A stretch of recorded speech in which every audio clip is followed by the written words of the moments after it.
Emily Winters had always believed in fairy tales. Growing up, she dreamed of a grand wedding, with a loving husband and a life that followed, one filled with joy, trust, and companionship. Little did she know, her life would soon unravel into a nightmare, far from the storybook romance she envisioned. It began innocuously enough. Emily was 30, an ambitious career woman working in public relations in London. She wasn't actively seeking love but felt a pang of loneliness every now and then. One evening, on the advice of a friend, she downloaded a dating app.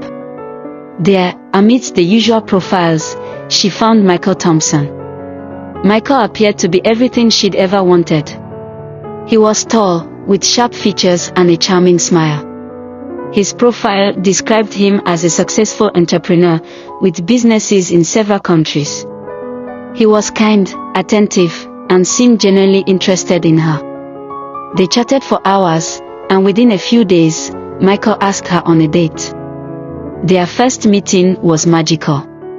He took her to an upscale restaurant, was impeccably dressed, and spoke with the confidence of a man who had achieved a lot in life. He had stories of traveling the world, meeting influential people, and working on exciting projects.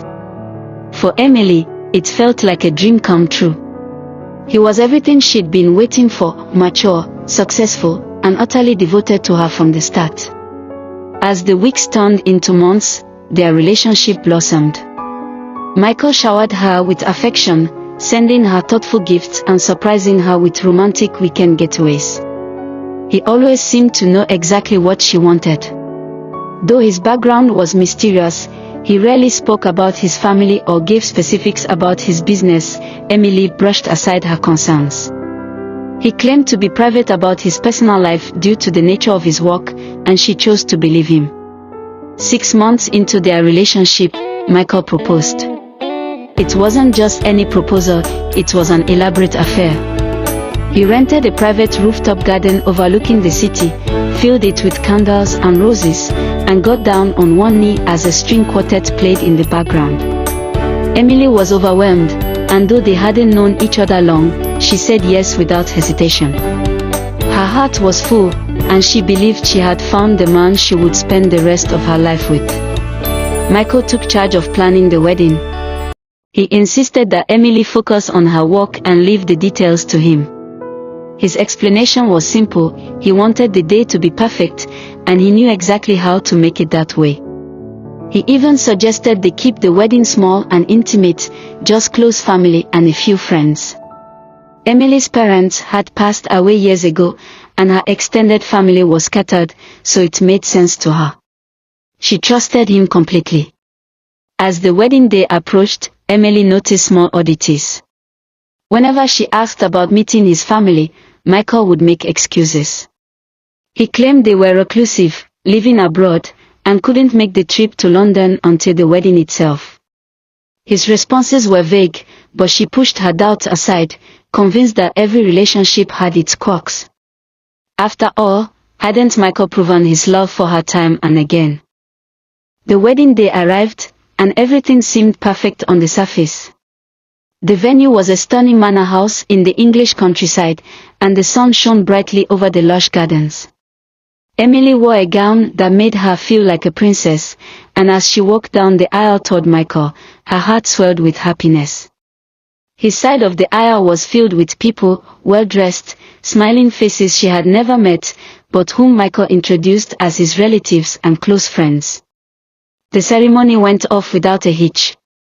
They exchanged vows, and Michael kissed her gently as the guests applauded. But something gnawed at Emily.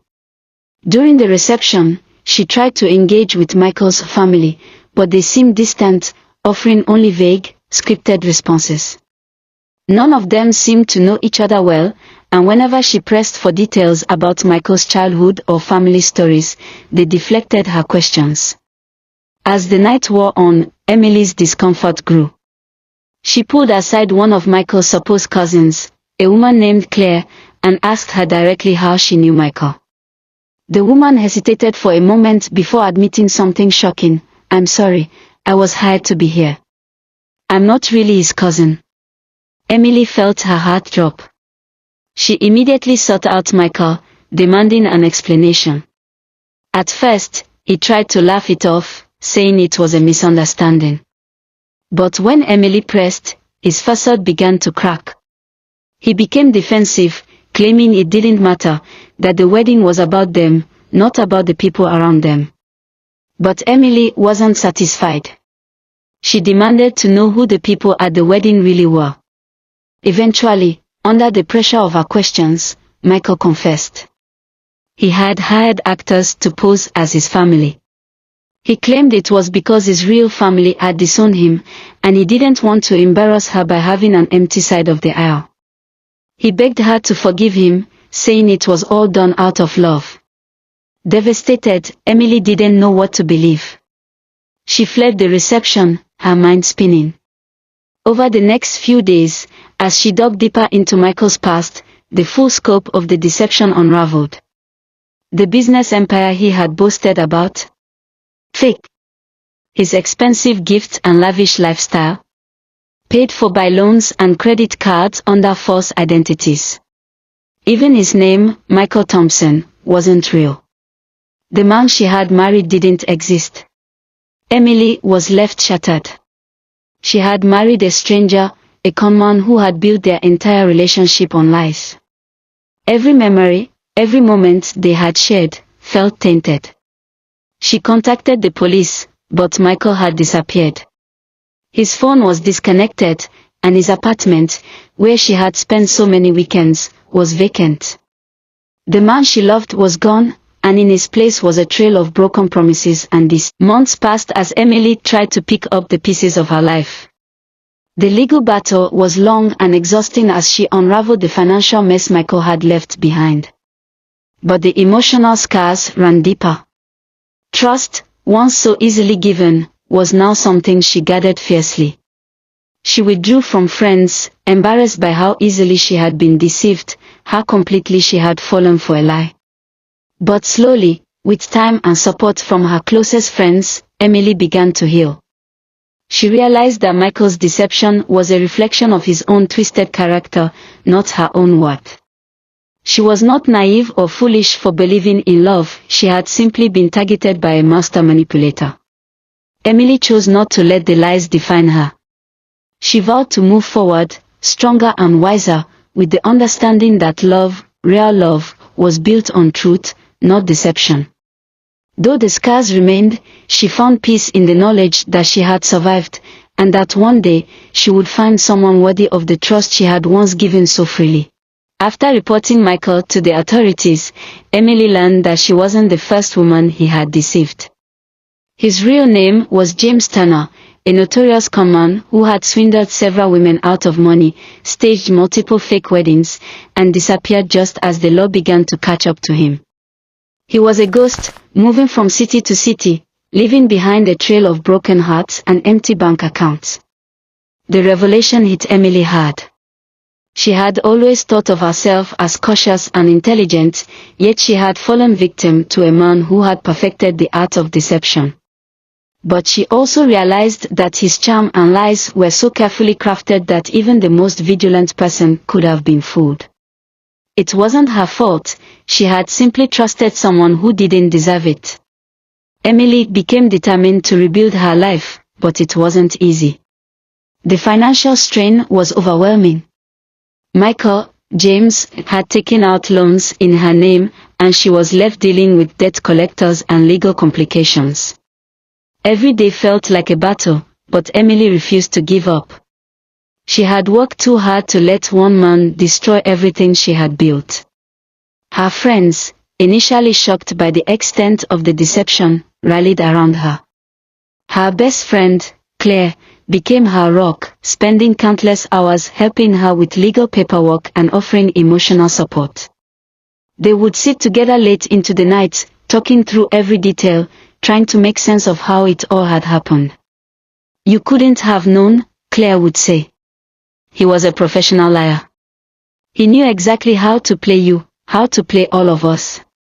Emily nodded, but the guilt lingered. She had ignored the small doubts that occasionally crept into her mind, choosing to believe in the fantasy rather than face the uncomfortable questions. One evening, as she was sorting through the last of the paperwork to untangle her finances, Emily found an old journal she had kept during the early days of her relationship with Michael.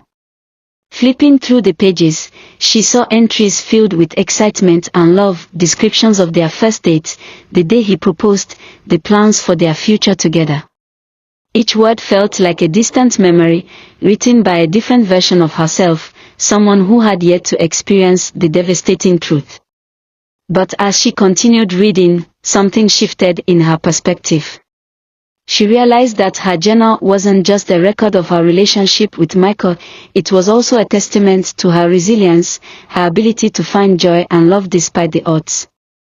Even though it had all been based on lies, her feelings had been real. Her capacity to love and trust had been genuine, and that was something Michael could never take away from her. In the months that followed, Emily slowly began to rebuild. She focused on her work, finding solace in the routine and satisfaction in the success of her career. She attended therapy, which helped her process the trauma and regain her confidence.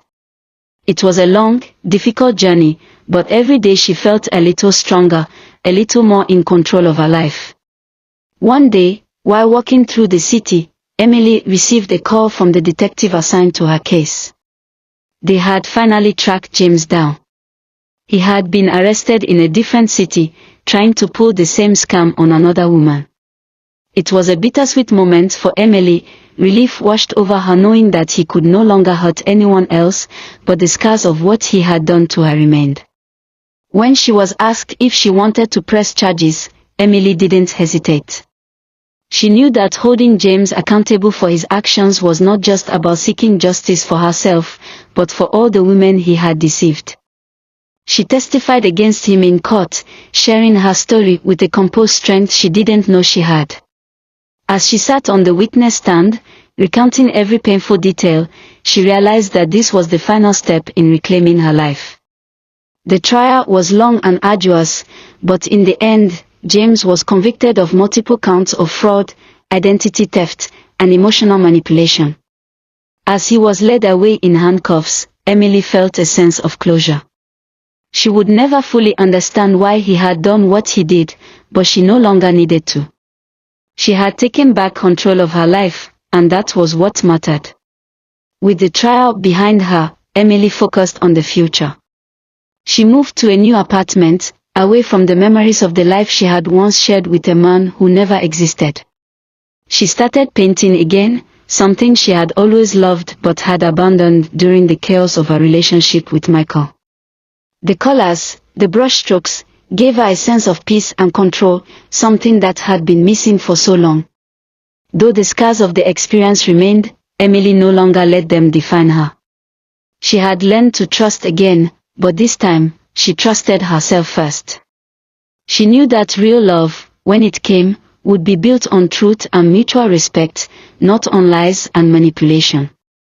And so, Emily moved forward, not as a victim, but as a survivor, stronger, wiser, and more resilient than ever before.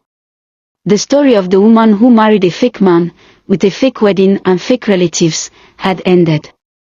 But Emily's real life, full of possibility and hope, had just begun.